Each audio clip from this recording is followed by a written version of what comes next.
Dorian's going to be talking about StoryMaps, maps for beginners. All right. Well, thank you so much.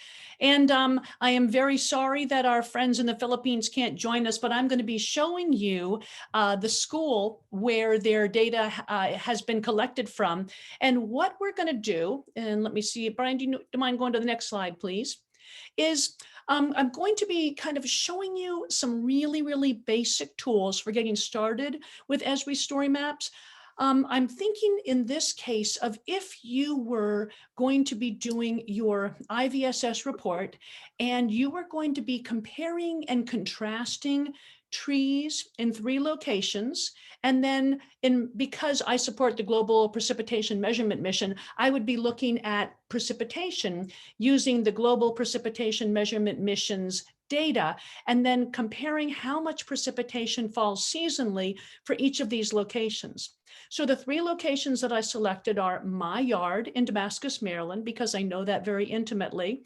I chose the school that the gentlemen who were sharing today in Malta have been collecting their data from. I went into our globe visualization area platform, and I went to their school and I got a couple of pictures of the trees that they have been taking. And then I went to the Batasan Hills National High School, where our friends in the Philippines have been collecting their tree data. So Brian, if you'll click on comparing trees in 3 locations, I'm going to take you on in a video here that will show you how you can access this data. All righty, well, if all goes well, I'm going to be showing you how you can use the very, very easy map tools that come with the Esri StoryMap, and we're going to compare trees in 3 different locations. My idea with this would be that you could use data from the GPM satellite mission, which is measuring global precipitation. You can get that data for seasonal or monthly. In this case, what I would do is I would get the seasonal precipitation data, and I would compare and contrast trees in 3 different locations and look to see if the amount of precipitation that they're getting per season seems to make a difference in what the trees look like each season. So of course, what you'd need to do is you'd need to collaborate with a couple of schools. In this case, I'm looking at, if it was me collaborating with the St. Michael's Middle School in Malta, in Victoria, Malta, and the Batasan Hills National Secondary School in Quezon City, the Philippines. So I'm going to be showing you a very, very simple way of doing the maps. I have not done this investigation. This is just an idea. So I don't have that seasonal information, nor do I yet have the precipitation data. But I'm going to show you how you might, if you had all that data, create your map. So let me go ahead and share my screen. And I'm going to come over here and say that I want a new story. And I'm going to do a guided map tour because I'm looking at 3 different locations. As you do this, you can get a feel for what some of the different maps are like and how you can utilize them. Let's call this comparing trees in 3 locations. And we're going to be doing Damascus, Maryland. And we're going to be doing Victoria, Malta, and we're going to look at Quezon City in the Philippines. So one of the really fabulous parts of being a part of Globe is this ability to collaborate with different people around the world. Now, what I did here is, in this case, I have all ready to go on files here, some pictures of the things that I'm going to be putting pictures of. So one of them is going to be trees in my yard. So I'm going to go ahead and put that up there. So for my first location, I'm going to be looking at Maryland, and I'm going to be looking at, and I'm going to put here, since I'm not a school, Dorian Janney's trees, and add that this is in Damascus, Maryland, and put over here USA. Now, here's where using the StoryMaps as the way to tell your story comes in really handy. There are so many ways in which you can utilize maps. I'm just showing you a very, very simple way today. And then next month, Peter Nelson is going to be showing you a much more challenging maps that you can use and ways that you can add different data and layers. So here you see I started to add my address. It came up, so I'm going to say okay. Super, super simple. I'm going to say add to map, and then I can pick how close or how far I want to zoom this. I'm going to go ahead and stay close right now for this. I'm going to say add location, but you'll notice that this map really just looks very boring. It doesn't really give us very much information. So I'm going to come over here to map options, and where I see select base map, I'm going to now click here, and now I have some different choices. You know, here I'm looking at the physical geography. That's pretty nice. I can come over here, and that's just, again, that just basic one.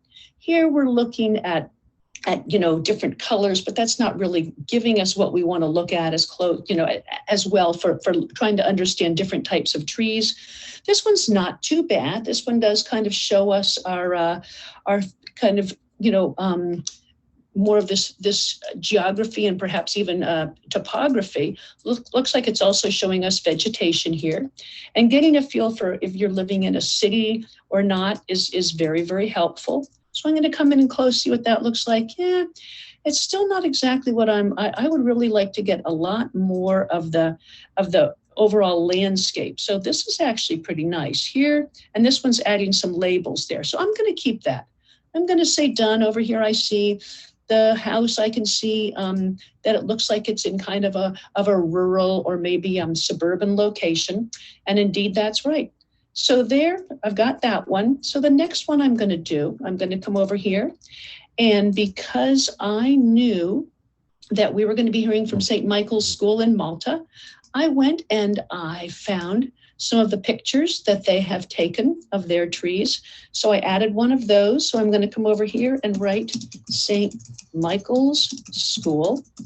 And again, that is in Victoria, Malta, on an island. So we're going to come over and find that. So I'm going to come here and I'm going to say, and actually I'm going to call it Gozo College, because St. Michael's School is a part of this Gozo College. I found that out by looking at the GLOBE program when I went and found this data.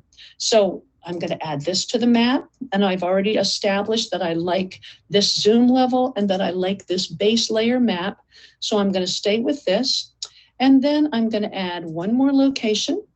And this is, went on again like I had before.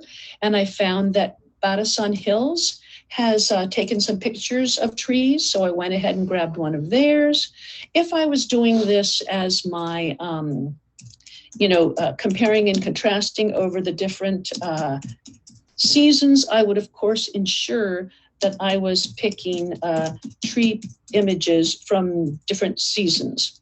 In this case, I didn't do that for just showing you how to do this, because I'm not doing an entire IVSS project. That would be a lot more detailed, but it would be a lot of fun. I would like to do it.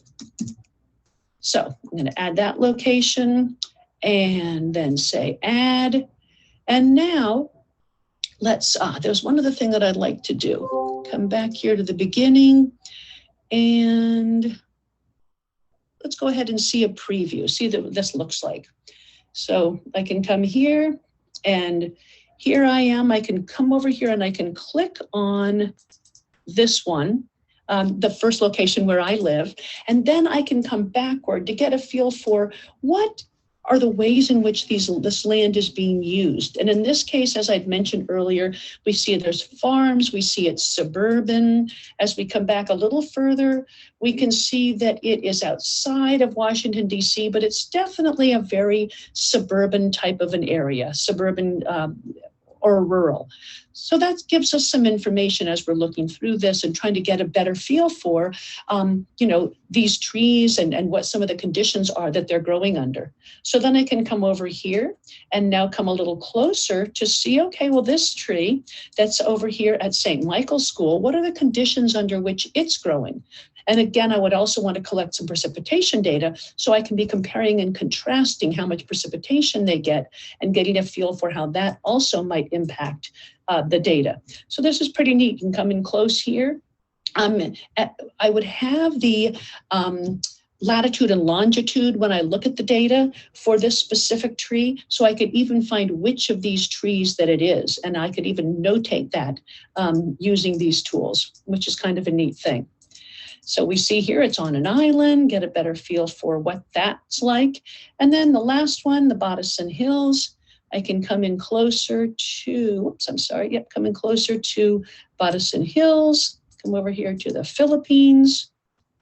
And for some reason that was not doing what I wanted to do. Okay, come over here to the Philippines and, nope, not you, darling, you, number 3. Maybe I just need to back it up, because that's back in Malta. And come over to this one. Work our way over here to the Philippines. Come on. And perhaps something happened when I was doing this and I was clicking too quickly. I see I just didn't go far enough here, so my bad. So Badasan Hills, Badasan Hills National High School. Aha, add to map. Yeah, it always does help when you make that last step. So there we go. Now come back here to preview. And actually, before I preview, I'm going to say edit. I'm going to add a cover image, browse my files, come to my tree story map, and I have a picture of my granddaughter hugging a tree. I'm going to put that on because I'm crazy about my granddaughter, and I think it's nice to have pictures of people hugging trees. But you notice here that we can't see her hugging the tree. So I'm going to just move this little dot down here, and now it's going to focus on that part. And there we are. There she is hugging the tree. Now we can go down here and we can see there's the tree in Maryland out in the urban area. Here's a tree at St. Michael's School, and I can move back a little bit, get a better feel for what St. Michael's School is like. And then here, added my Badasan Hills. We see here also on an island and in a fairly large city as well.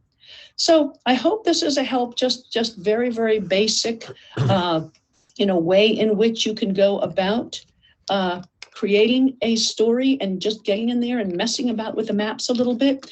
Next month, Peter Nelson is going to show us how to do some really awesome things with maps. But get in there and play with these maps a little bit so you can get a feel for what they can do and how you can add your images and find your locations, and then get ready for making it even more challenging.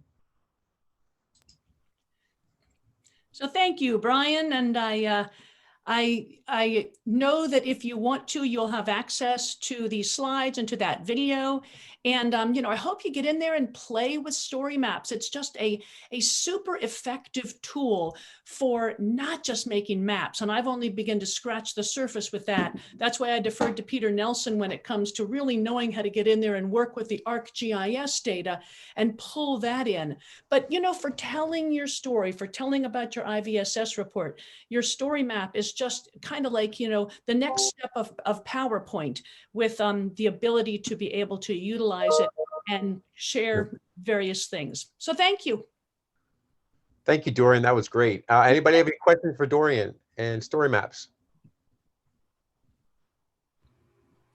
Not a question, just a note of big thanks, Dorian. This was quite interesting. And initially I used to think that it's very difficult to develop a story map, but you have made it quite easy, and it's quite practical. And I'm sure students would love it, and telling them about trees will be very interesting for them. Thank you so very much.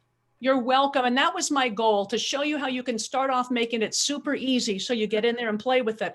You know what I suggest? Get in there and play with some of the pictures that you've taken while you're on travel, so that you're just kind of interacting with your own stuff, and then start to play with it. It's just incredibly powerful. So you're very welcome. Thank you.